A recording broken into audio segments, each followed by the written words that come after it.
Capítulo 19. 2 anos já. E 2 anos sem nenhum contato com seus semelhantes. Perdidos naquela ilha, sem notícias do mundo civilizado, era como se estivessem num minúsculo asteroide do mundo solar. O que acontecia naquele momento em seu país? A imagem da pátria não os abandonava, pátria dilacerada pela guerra civil no momento em que a haviam deixado e que a rebelião do Sul talvez ainda ensanguentasse. Embora tudo isso representasse um grande sofrimento para eles, sendo objeto de muitas conversas, jamais colocavam em dúvida que a causa do Norte fosse triunfar, orando a Confederação Americana. Ao longo desses 2 anos, nenhum navio passará à vista da ilha, ou pelo menos nenhuma vela fora percebida. Era evidente que a ilha Lincoln não só se achava fora das rotas percorridas, como talvez fosse desconhecida, o que, aliás, atestavam os mapas, pois, apesar de carente de um porto, sua guarda deveria atrair embarcações desejosas de renovar suas provisões de água. Contudo, o mar que a cercava continuava deserto, tão longe quanto era possível deitar-lhe o olhar, e os colonos não contavam senão consigo mesmos para repatriar-se.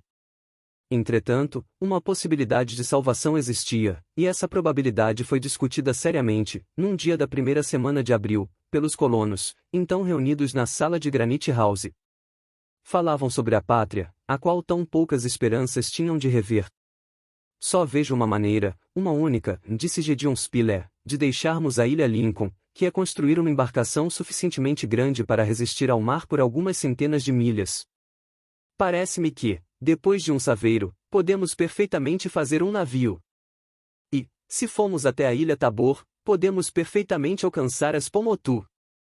Acrescentou Harbert. Não digo que não, ponderou Pencroff, cuja opinião prevalecia nos assuntos marítimos, não digo que não, embora uma coisa seja ir até ali e outra ir até lá. Se o nosso saveiro tivesse sido ameaçado por alguma borrasca durante a viagem à ilha Tabor, sabíamos que dispunhamos de um porto, para um lado ou para o outro, mas 1.200 milhas é um belo estirão, e a terra mais próxima fica, no mínimo, a essa distância. E em caso de necessidade, Pencroff, você tentaria a aventura? Instigou o repórter. Tentarei tudo o que quiserem, Sr. Spilett, respondeu o marujo, e sabe que não sou homem de recuar. A propósito, não se esqueçam de que contamos com um marujo a mais entre nós, observou Nab. E quem seria? Indagou Pencroff. Ayrton. Está certo, aprovou Harbert. Se ele concordar em vir conosco. Atalhou Pencroff. Calma lá. Disse o repórter. Acha por acaso que, se o iate de Lord Glenarvan tivesse aparecido na ilha Tabor enquanto Ayrton ainda estava lá, ele teria se recusado a partir? Esquecem, amigos, disse então Cyrus Smith, que Ayrton já não detinha o uso da razão durante seus últimos anos de cativeiro. Mas a questão não é essa. Trata-se de saber se devemos incluir entre nossas probabilidades de salvação o retorno desse navio escocês. Ora, Lord Glenarvan prometeu a Ayrton vir resgatá-lo na ilha Tabor quando julgasse seus crimes suficientemente expiados, e creio que virá. Sim, concordou o repórter, e eu acrescentaria que isso não deve demorar, uma vez que já se vão 12 anos que Ayrton foi degradado. Ei! Interveio Pencroff. Concordo com o senhor que o Lord virá e que isso não deve demorar a acontecer. Mas onde irá fundear? Na ilha Tabor, não na ilha Lincoln. Isso é ainda mais certo, acrescentou Harbert, na medida em que a ilha Lincoln sequer consta do mapa. Portanto, amigos, prosseguiu o engenheiro, devemos tomar todas as disposições necessárias para que a nossa presença e a de Ayrton na ilha Lincoln fiquem registradas na ilha Tabor. Exatamente, aprovou o repórter, e nada mais fácil do que depositar, na cabana que foi o refúgio do capitão Grant de Ayrton, uma mensagem fornecendo a localização da nossa ilha, mensagem que Lord Glenarvan ou sua tripulação de certo encontrarão. É inclusive ridículo, observou Marujo, não termos tomado tal precaução quando estivemos na ilha Tabor. E por que a teríamos tomado? Indagou Harbert. Não conhecíamos a história de Ayrton naquele momento, ignorávamos que viriam buscá-lo um dia, e, quando soubemos dessa história, a estação já ia adiantada para nos permitir retornar à ilha Tabor. Sim, respondeu Cyrus Smith, era tarde demais e o jeito agora é adiar essa travessia para a próxima primavera. E se o iate escocês aparecer nesse ínterim? Questionou Pencroff. Isto é pouco provável, disse o engenheiro, pois Lord Glenarvan não escolheria o inverno para se aventurar nesses mares longínquos. Ou ele já retornou à Ilha Tabor depois que Ayrton está conosco, isto é, nesses últimos 5 meses, e partiu novamente, ou só voltará mais tarde. Nesse caso, teremos tempo, nos primeiros dias de outubro, de ir à Ilha Tabor e deixar uma mensagem. Temos de admitir, comentou Nab, que seria muito azar se o Duncan tivesse reaparecido nesses mares nos últimos meses. Espero que não seja nada disso, replicou Cyrus Smith, e que o céu não tenha roubado a melhor chance que nos resta. Seja como for, ponderou o repórter, esclareceremos tudo isso quando retornarmos à Ilha Tabor, pois, se os escoceses lá voltaram, deixaram forçosamente vestígios de sua passagem. Exatamente, aprovou o engenheiro. Por conseguinte, amigos, uma vez que temos uma chance de voltar à pátria, aguardemos com paciência e, caso ela nos tenha sido roubada, veremos então o que fazer. Em todo caso, disse Pencroff, que fique bem claro, se, por um ou outro motivo, deixarmos a Ilha Lincoln, não será por falta de conforto. Não, Pencroff, concluiu o engenheiro, será porque aqui estamos longe de tudo que um homem deve mais prezar no mundo, sua família, seus amigos, seu país natal. Estando as coisas assim decididas, deixaram em suspenso a questão de empreender a construção de um navio de grande calado para se aventurarem seja nos arquipélagos, no norte, seja para os lados da Nova Zelândia, no oeste, e cuidaram apenas das tarefas rotineiras com vistas à terceira invernada em Granite House. Em contrapartida, decidiram utilizar o Saveiro, antes da chegada das chuvas, para um périplo ao redor da ilha. O reconhecimento completo do litoral ainda não fora concluído, e os colonos tinham apenas uma ideia imprecisa da costa oeste e ao norte, desde a foz do Rio da Cachoeira até os Cabos Mandíbula, assim como da estreita baía que os esculpia qual mandíbulas de tubarão. Fora Pencroff quem sugerira a viagem, e Cyrus Smith aderiu prontamente a seu plano, pois queria ver com os próprios olhos toda aquela região de seus domínios. O tempo não estava firme, mas o barômetro não oscilava bruscamente, o que prometia boas condições de navegação.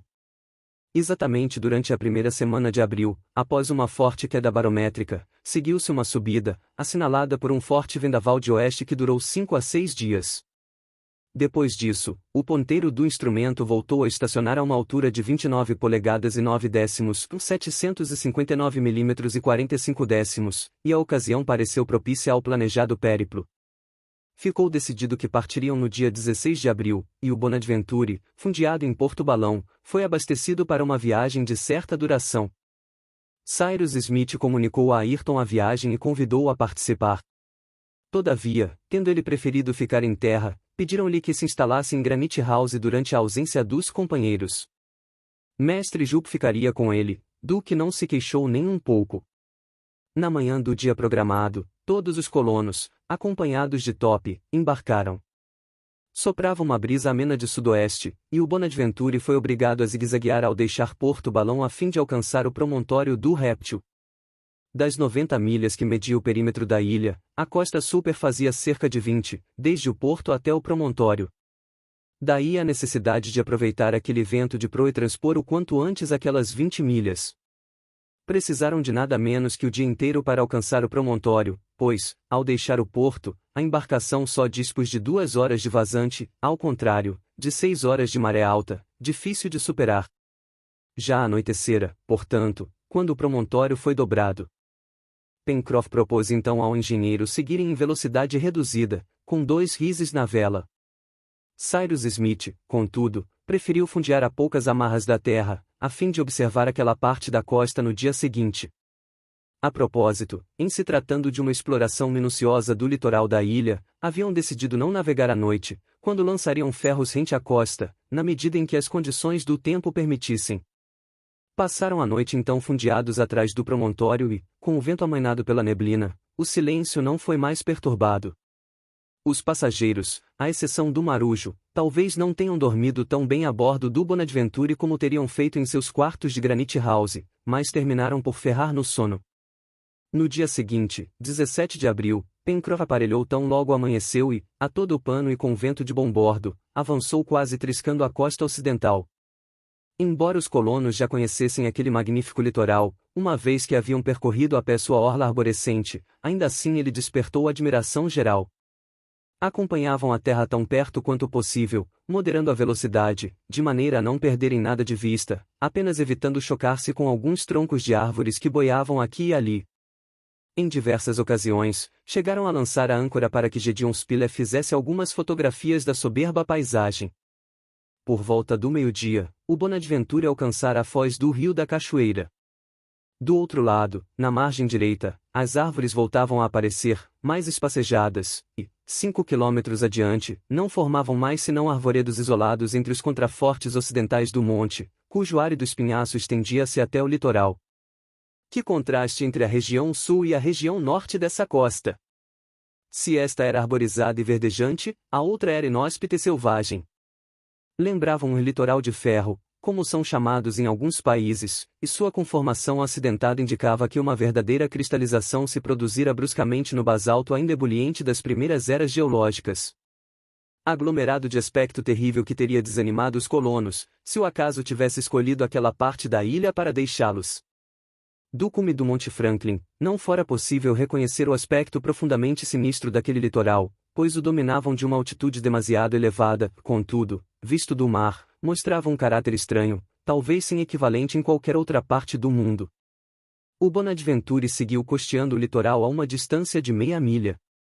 Podia-se constatar que era composto por blocos de pedra de todas as dimensões e formas, de 6 a 90 metros de altura, cilíndricos como torres, prismáticos como campanários, piramidais como obeliscos, cônicos como chaminés de fábrica. Nem mesmo uma geleira dos mares glaciais teria se esculpido com mais extravagância em seu sublime horror.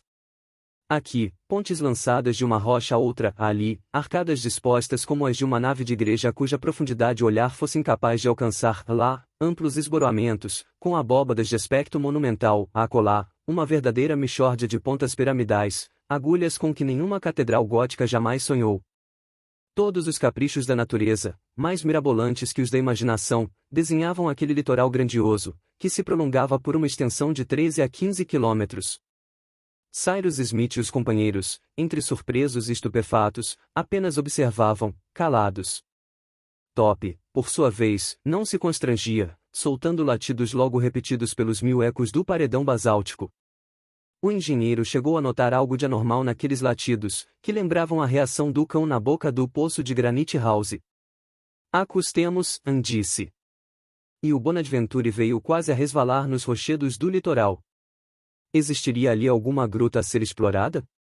Cyrus Smith não viu nada, nenhuma caverna, nenhuma fractuosidade que pudesse servir de abrigo a uma criatura qualquer, visto que a base das rochas emergia no torvelinho das águas. Os latidos de Top logo cessaram, e o barco voltou a manter uma distância de algumas dezenas de metros do litoral. Na porção noroeste da ilha, o litoral voltava a ser liso e arenoso. Algumas poucas árvores perfilavam-se numa terra rasa e pantanosa, que os colonos já haviam entrevisto, e, por um contraste violento com o outro lado, tão deserto, a vida ali se manifestava pela presença de miríades de aves aquáticas. À tardinha, aproveitando a profundidade das águas naquele local, o Bonaventure fundiu numa ligeira reentrância do litoral, no norte da ilha e próximo à terra. A noite transcorreu calmamente, pois a brisa se extinguiu, por assim dizer, com as últimas luzes do dia e só voltou com as primeiras cores da alvorada. Sendo fácil atracar, os caçadores oficiais da colônia, isto é, Harbert e Gideon Spilett, aproveitaram o início da manhã para uma excursão de 2 horas, voltando com numerosos rosários de patos e marrecos. Top tivera uma atuação impecável e, graças ao seu zelo e habilidade, nenhuma caça fora perdida. Às 8 da manhã, o Bonaventure aparelhava e navegava celeremente, subindo em direção ao Cabo Mandíbula Norte, pois havia vento de popa e a brisa tendia a esfriar. De resto, afirmou Pencroff, não me admiraria se topássemos com uma ventania oeste. Ontem, o sol morreu num horizonte muito vermelho e hoje de manhã nasceram esses rabos de gato, que não pressagiam nada de bom. Os tais rabos de gato eram cirros esguios, espalhados no zênite cuja altitude nunca era inferior a 1.500 metros acima do nível do mar. Lembravam algodões esgarçados e sua presença de fato costuma prenunciar alguma perturbação próxima nos elementos. Muito bem, disse Cyrus Smith, desfraldemos o máximo de velas possível e vamos buscar refúgio no Golfo do Tubarão. Imagino que lá o Bonaventure estará em segurança. Perfeitamente, respondeu Pencroff. A propósito, o litoral norte se resume a dunas pouco interessantes de estudar. Eu gostaria muito, acrescentou o engenheiro, de passar não só a noite como também o dia de amanhã nesse golfo, que merece ser explorado mais detidamente. Creio que seremos forçados a isso, queiramos ou não, disse Pencroff, pois o horizonte está ficando ameaçador a oeste. Vejam como está sujo.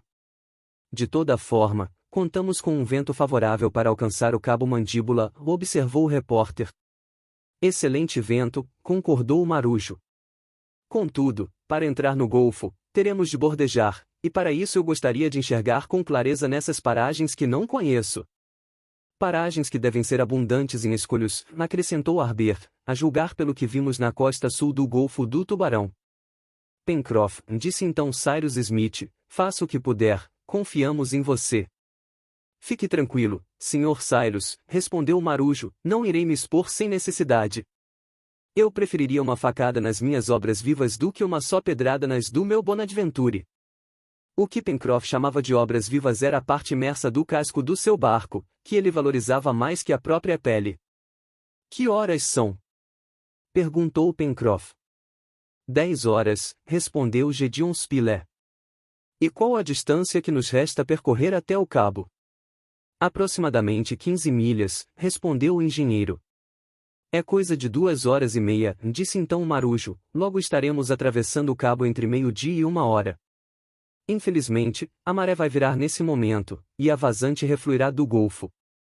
Receio, portanto, que seja difícil entrar, tendo vento e mar contrários. Tanto mais que hoje é lua cheia, lembrou Harbert, e que essas marés de abril são muito fortes.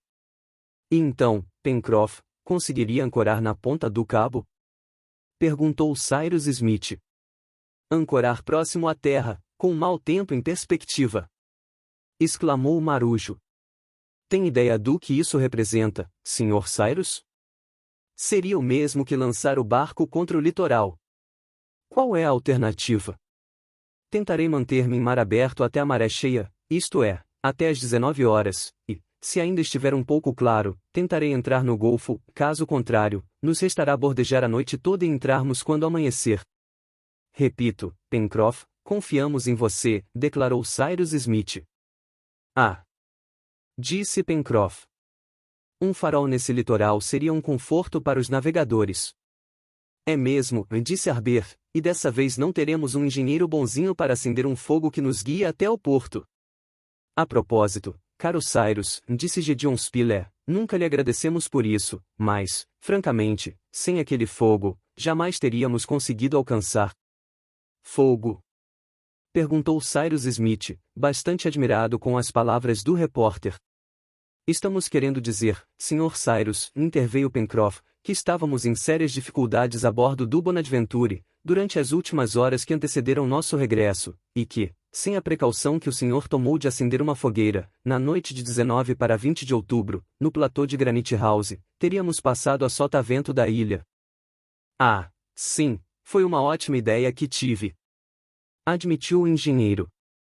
E dessa vez, acrescentou Marujo, a menos que a ideia não ocorra a Ayrton, não haverá ninguém para nos prestar esse favorzinho. Realmente. Ninguém. Respondeu Cyrus Smith.